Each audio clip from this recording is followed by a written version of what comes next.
Hi guys, James at Rampant Lion Reviews again for you today with another beer review. For this one, we are going to head over to Canada once again, and we're going to return to a brewery that has now featured on the channel a couple of times before. Now, these guys are a relatively new addition to their local beer scene, but they built up a very good reputation for themselves over the last few years. And if people were to ask me about this brewery, I would say that they're probably best known for their different kinds of New England hazy, whatever you want to call them, IPAs. And indeed, we've reviewed several of those on the channel so far. But the beer that we're going to have a look at from them today is one of their latest releases here in Hong Kong. It's from the opposite end of the beer spectrum, which I'm really quite excited about. I think it's always good to try something darker and something lighter from a brewery to get an idea of what they're all about. And I have heard very good things about this particular beer as well. So needless to say, I'm very curious to see what this beer is going to have in store for us. Hopefully it's another good beer. Hopefully it makes for an interesting review, and as always, I hope that you guys watching enjoy my take on this one as well. So yeah, for this review then, like I said, we are going to head over to Canada. We're going to go to the province of Ontario, the Toronto area, out to the west of the city a little bit to a place called Milton, and that means that we're going to have a look at another beer from the wonderful Third Moon Brewing Company. So this particular beer is called From Underneath. It comes in at 11.5% ABV. It's the barrel-aged edition 2025 release as well, and this one is an Imperial chocolate porter aged for 12 months in bourbon barrels. So yeah, from what I understand, they have a different vintage of From Underneath every year. They release a kind of unbarrel-aged one and a barrel-aged version. The unbarrel-aged version, if you like, if we can call it that, don't know if that's good English, is a 10% Imperial Porter. So this one that we're looking at now, the 2025 edition, is obviously the one that was brewed in 2024, and then it's aged for 12 months in the bourbon barrels before being released in 2025. So yeah, this should be quite an interesting one. If memory serves me correctly, this is one that I picked up from Angry Beer in not in Tsim Sha Tsui, in Mongkok, here in Kowloon in Hong Kong, and they always get a fairly decent selection of the Third Moon beers along with other Canadian things. And yeah, the Canadian beer scene is growing quite a lot at the moment, and the breweries are starting to get their beers out there a little bit more now, which is great to see, because I remember Canadian beer was very difficult to find when I was kind of first starting up the channel and things, but thankfully a little bit easier these days, both in Europe and over here in Asia as well. So yeah, let's crack on with this one then and see how we go. An 11.5% bourbon barrel-aged Imperial chocolate porter from Third Moon Brewing Company in Milton, Ontario, over in Canada. So, as always with my reviews then, I'll tell you a little bit about the brewery before we taste the beer. If you want to get straight to the tasting though, just fast forward. All the usual links can be found in the video description below. That's the brewery website, the link to my other reviews that I've done from Third Moon Brewing Company before, and we will no doubt add more to that list at some point in the near future. But there's all the usual social media down there. If you want to see more reviews, do please consider subscribing to the channel. The support that you give is massively appreciated, and remember, you can go into the channel homepage and search for beer using the geography tagging system. So just go in there, use the little search bar, put your hometown, state, county, province, whatever you like. If I've reviewed beers from the area that you search for, they will pop up. Failing that though, you can check out the playlist of beers from different countries. You'll find this one in the Canadian playlist along with a number of other things. That's being added to whenever I get the opportunity, but fairly regularly though, because like I say, we do get a good selection of Canadian stuff here in Hong Kong, and do make sure you check out the playlist of beers from other countries as well, because there are some very interesting things on the channel these days, even if I do say so myself.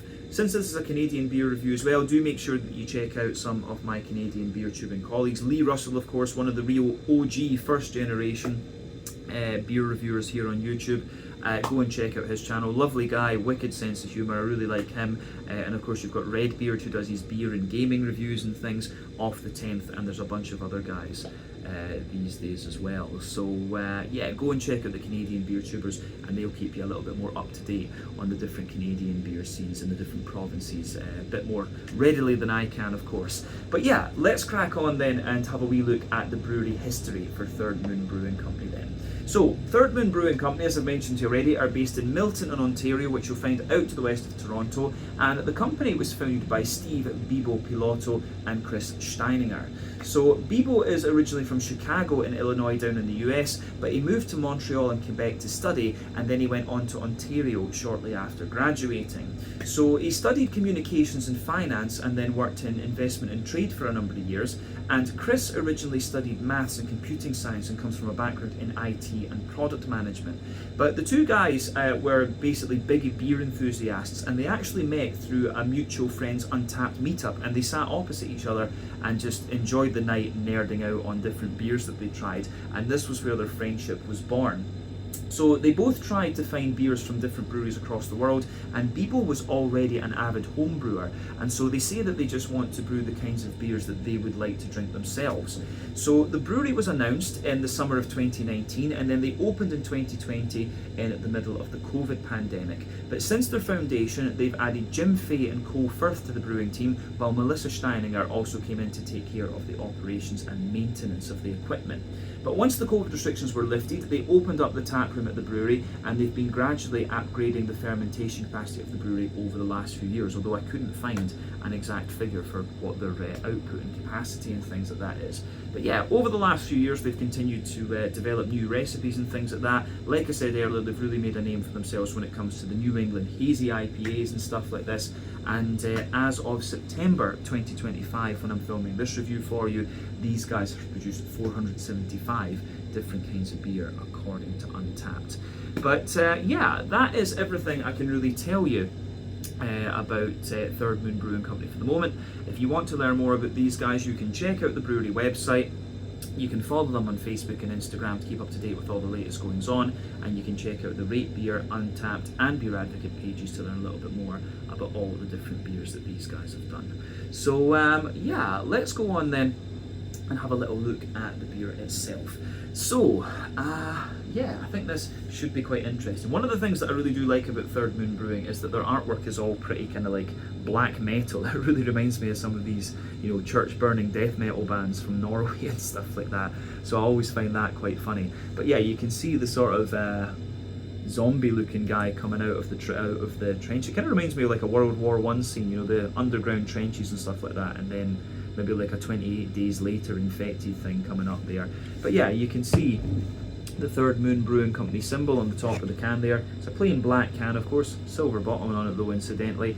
But yeah, as I said, this is the barrel-aged version of the From Underneath 2012 release, and 11.5% Imperial Chocolate Porter, aged for 12 months in bourbon barrels. I don't think the Untappd page actually said what bourbon barrel they used for this. But yeah, if you Google it there, yeah, the original one is 10% ABV, so obviously it gets a little bit more ABV when it's fermenting a little bit away in the bourbon barrels, of course.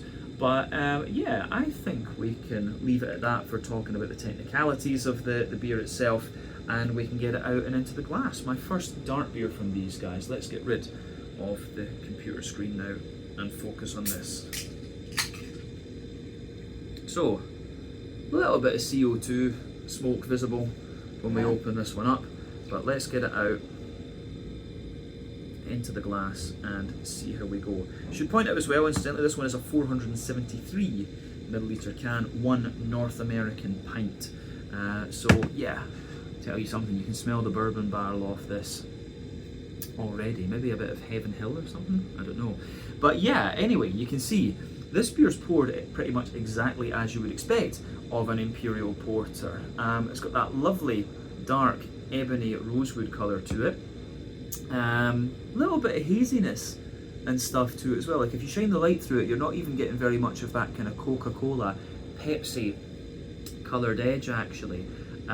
So there must be a bit of wheat and oat in this one, I would think. I'm sure we can maybe tell that from when we taste it. But yeah, there's not much in the way of visible carbonation with the beer. 1 or 2 bubbles sticking toward the side of the glass, and you can see a few little ones just creeping up the side of the glass there, but you can see it poured with virtually no head. There was a wee bit of a kind of dark tan ring just around the edge of the glass there. But yeah, all in all, it looks pretty nice. Colour wise, as I say, lovely dark ebony rosewood colour. Remember, the colour of your beer depends on a few things. One, the type of malts that you use. This goes a long way to determining your EBC rating. Two, length of your wort boil is going to play a role, because the longer you boil the wort, the more the sugars caramelise, and thus you get a darker colour of beer. But any barrel aging that you do or adjuncts you put into the beer will affect its colour as well. But when it comes to the black styles of beer, such as porters and stouts, it's very, very difficult to affect the colour of them with different adjuncts and things. I've only ever seen it done once or twice actually. But yeah, the way that this goes together is pretty nice. Nothing particularly surprising about its appearance. So yeah, when it comes to the porter versus the stout, this is a question I often get, the differences between the two. So from the flavour profile perspective, I think they are pretty similar, but the porters for me tend to have a little bit less brown sugar in them, in all honesty, although with a bourbon barrel aged Imperial porter that might be a bit different. So yeah, for me the porter doesn't have as much of a brown sugary character. It also tends to be lighter in the mouthfeel as well, and the reason for that, if I'm not mistaken, is because of the differences in the yeast that they use. So the porter, I think, is fermented at a slightly lower temperature than the stout, of course. So that's why the stout has a lot of a kind of thicker, stickier mouthfeel to it almost. But then again, with stouts it is a bit more common to use like oatmeal and other things in the malt base there to thicken them out. Whereas with porters, I think it is primarily barley malt they use in these kind of beers.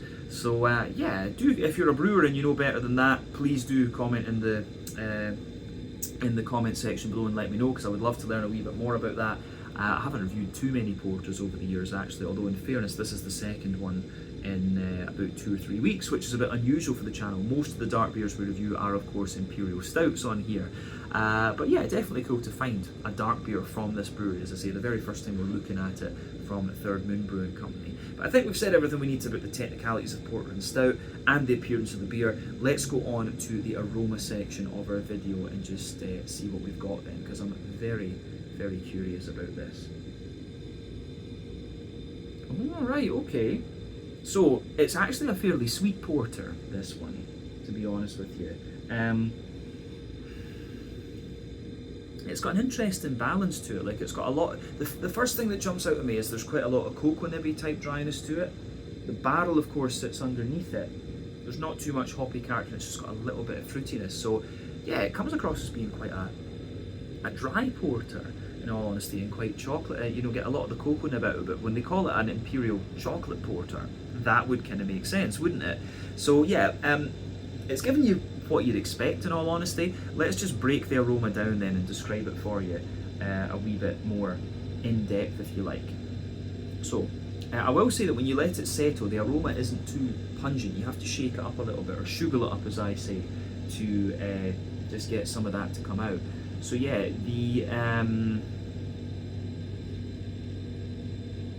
the backbone of the beer, it's how do you say? It's got a little bit of a more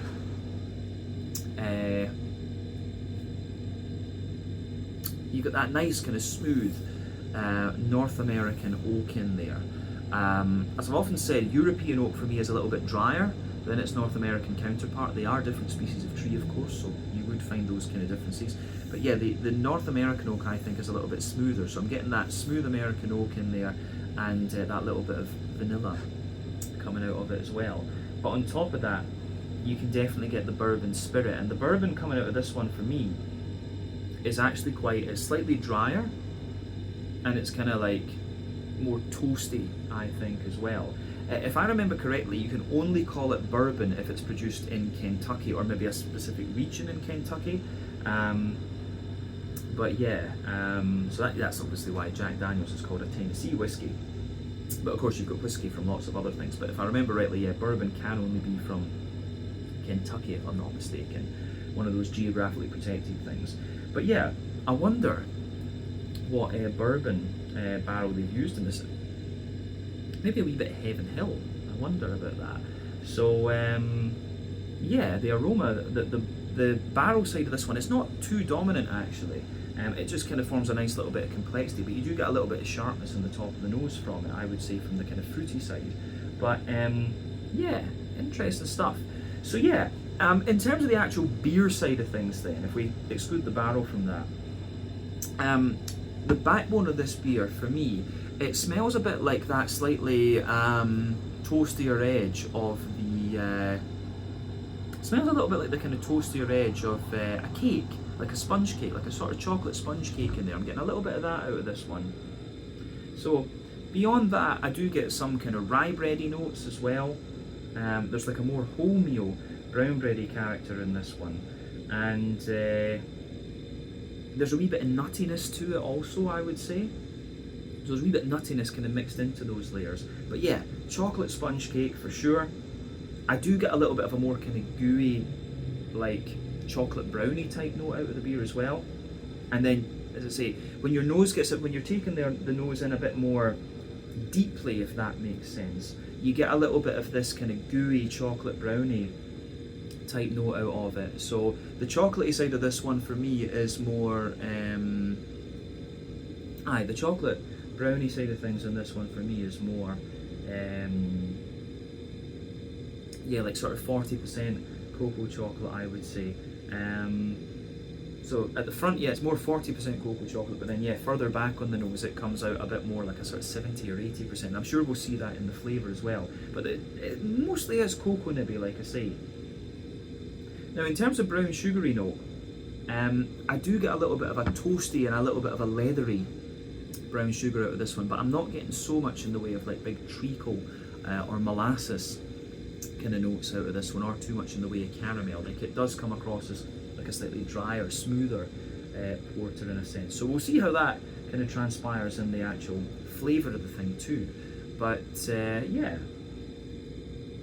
I don't know if there's too much else to say about that. The other thing is, I'll say, when you sugar it up, you do start to get a bit of a sharper raisiny and blackberry note out of this beer. But yeah, let's focus on the yeasty side of things at the back of the nose then. So the yeasty component of this beer, for me, it's quite, how would we say, there's a little bit of that sort of Scottish English Christmas puddingy type character to it, you know, that really gooey, almost slightly well fired raisin plum pudding type thing. So I'm getting a bit of that out of the yeasty side of the beer. Beyond that, it's got a bit of an oily, it's got a little bit of a more oily rye bready sort of note to it. A wee bit more of a wholemeal brown bready kind of character, and a little bit of a more, there's a wee touch of toastiness in there as well, like a slightly charred chocolate. I'm getting that out of it. So yeah, chocolate, Christmas pudding, sorry, a wee bit of rye bread, wholemeal brown bread, and then yeah, some kind of charred chocolatey notes. So yeah, I think that covers the malty and yeasty side of the beer. So yeah, I like that with this one, that's for sure. On the hoppy side of things then, so the porter is not a very hop forward style of beer in the first place, but with this one having been barrel aged for 12 months and then having been brought over here, does it have a canned on date? March 2025, so we're drinking this one at about 6 months in the can, so about 18-month-old beer. Yeah, quite a little bit of the hoppy character will have dropped out of this, but you can still detect a bit of green component in this one, and I'm sure we'll get some of that in the flavour as well. But yeah, for me, the green component in this one, there's a little bit of earthiness in there, which is quite smooth. I do get some nice floral notes and a little bit of a zesty or grassy note, but beyond that, I don't think too much. I think the fruitiness kind of muffles that aroma a little bit, in all honesty. So yeah, I don't know if there's too much else to say about that, but yeah, when you take the aroma in more deeply, you get a lot of the fruity character. So let's focus on that fruity side of things, just to round this one off. So yeah, for me, there's a little bit of a sharper raisiny kind of note with this one. So a little bit of a sharper raisiny note to it. There's some oily kind of plummy characters to it as well. So sharper raisiny notes, oily plums, and then yeah, you have a little bit more of a, I think there's a little bit of datiness to this one, figs for sure. and maybe a wee bit of blackcurrant as well. But yeah, for me it's the raisins and the blackberries that are the most prominent note. But yeah, the fig starts to come out the more that your nose adjusts to it as well. But yeah, I think this one will be really, really interesting to try. So as I always say, just take a little bit of time to enjoy the aroma of this one before you get stuck into it. But I think it is about time to taste this and see what it's all about. So let's put the rest of this one in. I'm going to share this, of course, after we finish the tasting. Just want to see if we can actually get a head on this thing. There you go, just a little bit visible there. But that's going to disappear very, very quickly. So yeah, let's go for it. This one is From Underneath, Barrel Aged Edition 2025 release, an 11.5% ABV Imperial Chocolate Porter, aged for 12 months in bourbon barrels from Third Moon Brewing Company in Milton, near Toronto in Ontario over in Canada. My first dark beer from these guys. Let's go for it. Slàinte, skål, cheers.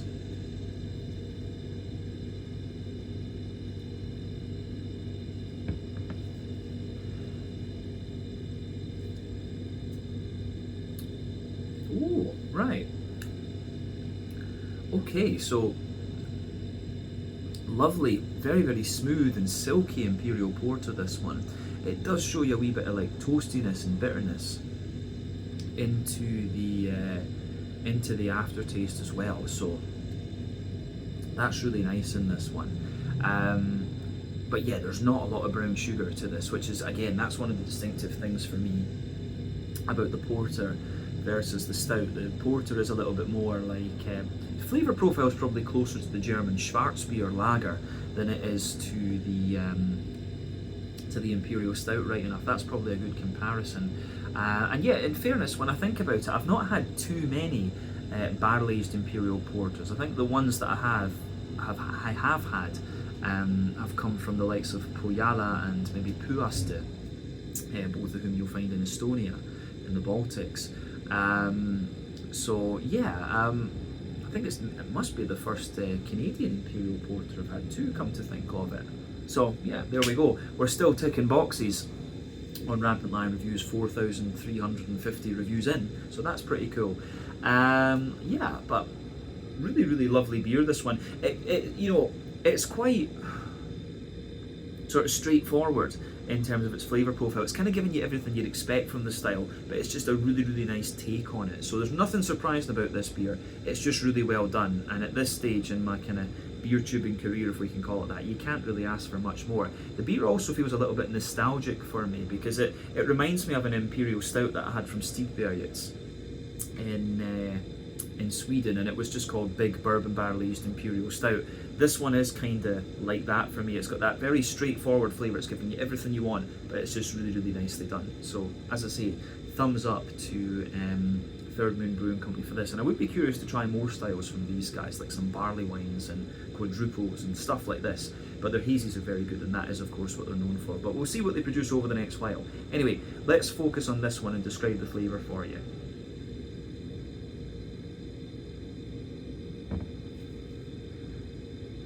So yeah, really, really nice. The barrel, I would say, one of the other things, this beer, it's a lot more silky and smooth than I thought it was going to be from the aroma. I thought it might be a little bit drier in a sense, so there'd be more of the cocoa nib coming out. That does come out into the aftertaste, but yeah, the barrel is a little bit more kind of pungent in the flavour too, in comparison to with what I was expecting from the aroma. But this is why I always say take a bit of time to enjoy the aroma before you get stuck in. But let's focus on the flavour. Backbone of the beer, middle third of your palate, you've got that nice kind of smooth oaky backbone in there. It does give you a wee bit of dryness further back on the palate. As I've often said, sweeter flavours come out further forward on the palate, more dry and bitter flavours come out further back. But yeah, on that middle third of your palate, you've got that lovely smooth kind of oaky character. Then as you move further forward, you've got a wee bit of you've got a wee bit of a kind of vanilla type flavour coming out of it. Then there's a kind of more there's a little bit of a more kind of spirit character coming out of it too. So you can feel the spirit layer sitting on top of that oaky barrel, if you like. And the spirit layer in this one, as I say, I think the bourbon is kind of similar to how I described it. It feels a little bit more toasty and a little bit drier actually in comparison to some other ones. I've always found, you know, I've never really gotten into bourbon because in Scotland we always had the whiskies, so there was no real need to look at American bourbon. But I do like it for barrel aging, of course. But I always find bourbon just had a little bit more of a kind of snap or a bit more of a bite to it than the smoothness that I was used to with Scotch whisky. So I never really took to it that much, in honesty. But as I say, it's great for barrel aging.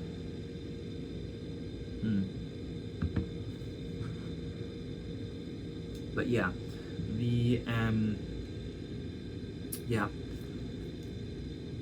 the malty side of this one is absolutely lovely as well. But the barrel, I think, the more that you drink of it, the more pungent it gets. So lovely, toasty,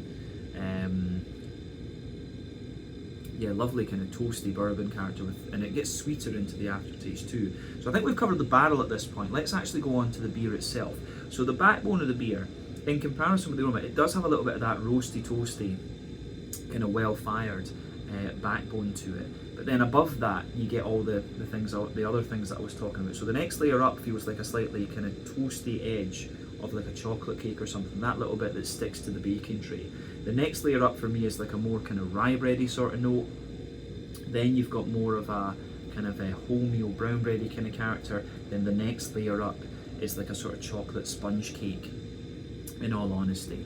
I think on top of that you're starting to get the kind of cocoa nibby chocolatey character at this one. I would be very curious to know whether they actually just added chocolate in or whether they put cocoa nibs or whatever. But yeah, further forward, if you go to that chocolatey layer, you can feel there's more of a kind of like 40% cocoa chocolate further forward on that middle third of your palate, whereas at the back it's a little bit more like a sort of 70-ish, 60 or 70% cocoa chocolate actually. So there's a bit of a spectrum in terms of flavour there. So yeah, the way that goes together I think is really nice in this one.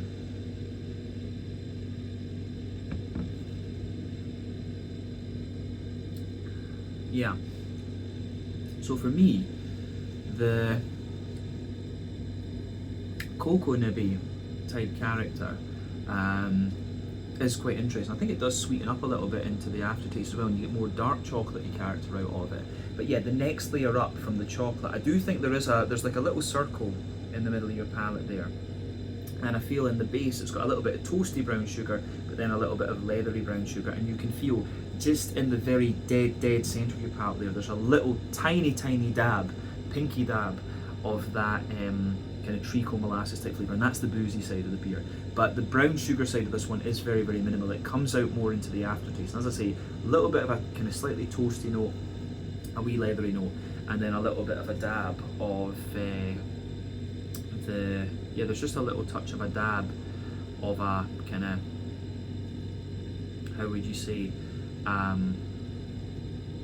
like the treacle molasses type thing, and that is the boozy side of the beer. So I think at that we've covered the middle third of the palate really nicely. It's very layered, like I say, but it works as I say.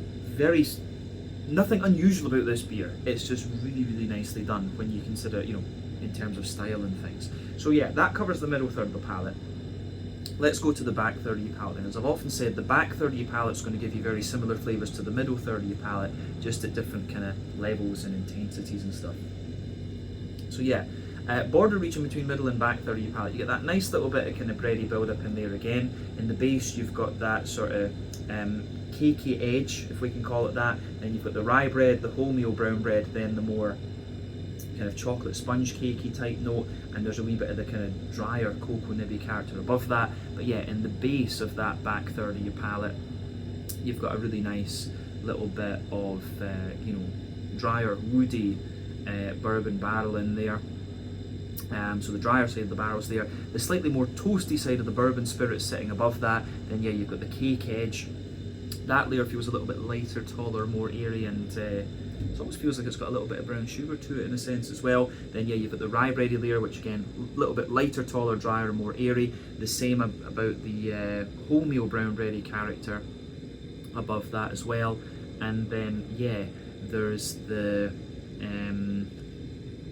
above that you start to get you can feel the drier side, the sort of more toasty side of the cocoa nibs coming out. So yeah, maybe about 70 or 80% cocoa chocolate in there. But then yeah, it's all about the yeasty character above that. So yeah, I like the way that that goes together, in all honesty.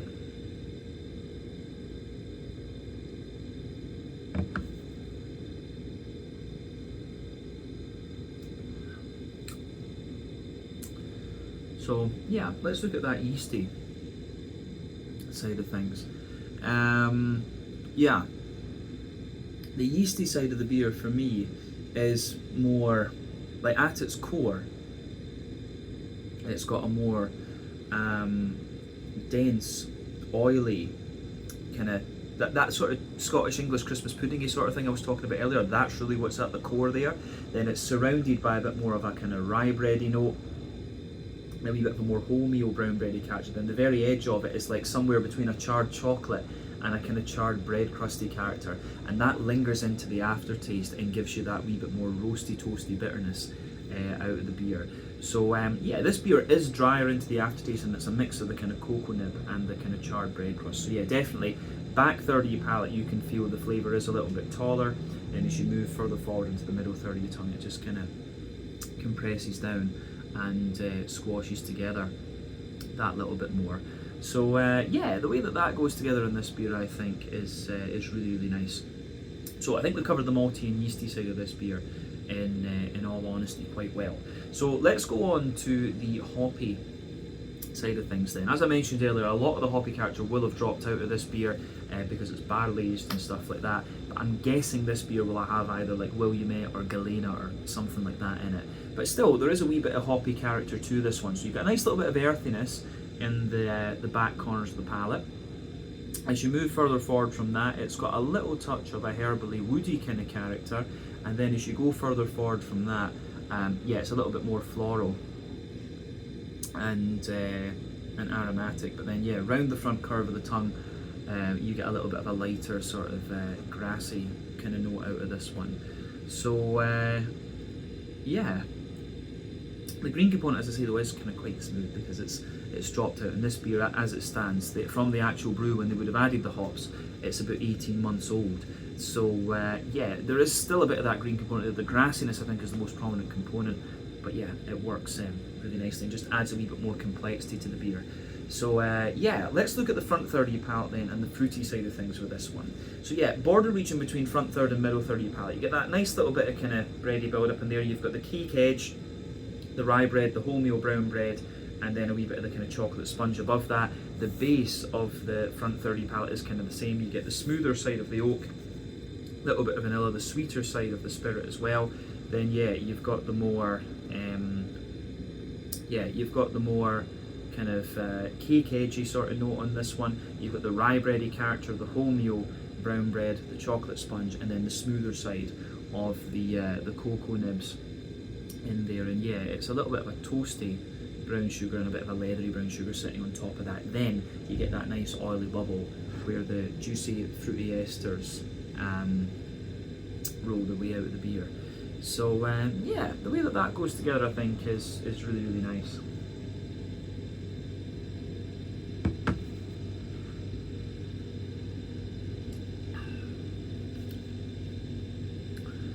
So yeah, fruity side of the things in this one. And I will say that the fruitiness is a bit sharper in the nose than it transpires to being in the flavour actually.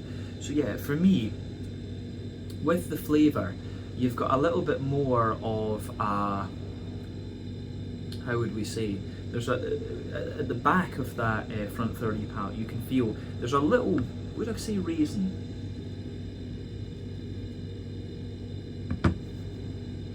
Yeah, when you take it in, there's a wee bit of that sharper raisiny kind of note to it, and some blackberry as well, but it mellows out a little bit more and you get the kind of softer fruits. So you get the back of that front third of your palate, a little bit of sharper raisin on top, juicy plum underneath, and then there's a juicy plum underneath, and then there's a wee bit of a more pruny and kind of datey kind of character just sitting underneath that. And as you move into the middle of the front third of your palate, it's a little bit more kind of juicy and sort of figgy in a way, but then yeah, there's a little bit of black currant in the front half of the front furry tongue, then the juicier blackberry sitting on top of that. So for me, it's mostly a bit of raisin, bit of plum, fig, and blackberry. The dates and the black currants take a little bit of a back seat in this one, but the fruity side of this one is more juicy than anything else, and it feels familiar, so that makes me think, yeah, Williamette or Galena in this one, in all honesty. But the fruit adds just a little bit of complexity to it as well. So yeah, as I say, this is a lovely, lovely Imperial Porter actually. I really, really like this one, but very, very smooth and very silky. So I think at this point we can leave the flavour and we can move on to the mouthfeel section of the video to round off. So for me,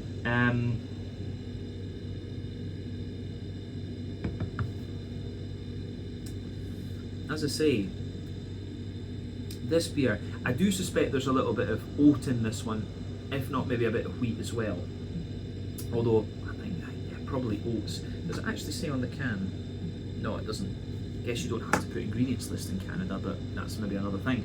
But yeah, I think there's a bit of oat in this one in all honesty, just because of how smooth it is, and I don't know, maybe a wee touch of lactose as well, but hard to tell because of the barrel aging. Because remember, when you barrel age these beers, you sacrifice a little bit of the mouthfeel to get the more infused flavours.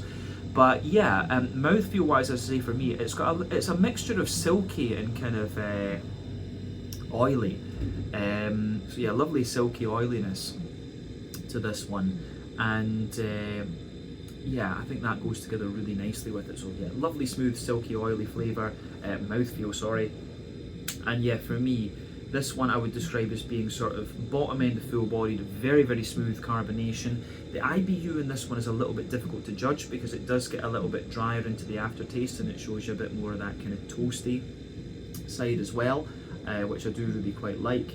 And then, yeah, so there's maybe about 50 or 60 IBUs in this one.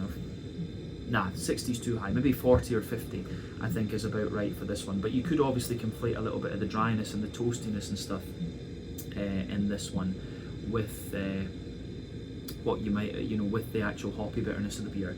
But the backbone of this beer, so you've got a bit of dryness from the wood in there, a little bit of dry sweetness from the spirit, then yeah, the malty side of the beer, drier underneath, smoother in the middle, a kind of dry sweetness on top, and then yeah, otherwise you've got a lovely oily, fruity character coming out of this one. But like I say, beautiful, beautiful Imperial Porter this, and I'm glad I got to try this. This is just a very well balanced one. The barrel isn't too prominent, the chocolate isn't too prominent. It's one of these ones where everything just fits together really well. So big thumbs up to Third Moon Brewing Company, and this beer certainly makes me very curious to try a few different styles like barley wines and Scotch ales and quadruples and stuff like that. I'd love to see some more kind of brown sugary beers from these guys going forward, because the IPA, I know the IPAs are good, now I know they can do the porter as well. Let's see a few more different styles from this brewery going forward. A West Coast IPA as well would be very interesting to try. But yeah, I think we can leave it at that for this one. This beer is definitely worth trying if you get the chance. So yeah, this was the From Underneath Barrel Aged Edition 2025 release as well, I should point out, an Imperial Chocolate Porter from the wonderful Third Moon Brewing Company in Milton, west of Toronto in Ontario over in Canada. So yeah, thank you again for watching my beer reviews. Until the next time, please like, subscribe, share, all the usual YouTube stuff. Let me know your own thoughts on this beer in the comments section below. Let me know what your favourite beers are from Third Moon Brewing Company as well. Check out some of my Canadian beer tubing colleagues, because they'll keep you a little bit more up to date with Canadian beers than I can. But yeah, in the meantime, check out my social media, check out Third Moon Brewing Company's social media, and I'll see you guys on another review very, very shortly. Ciao just now.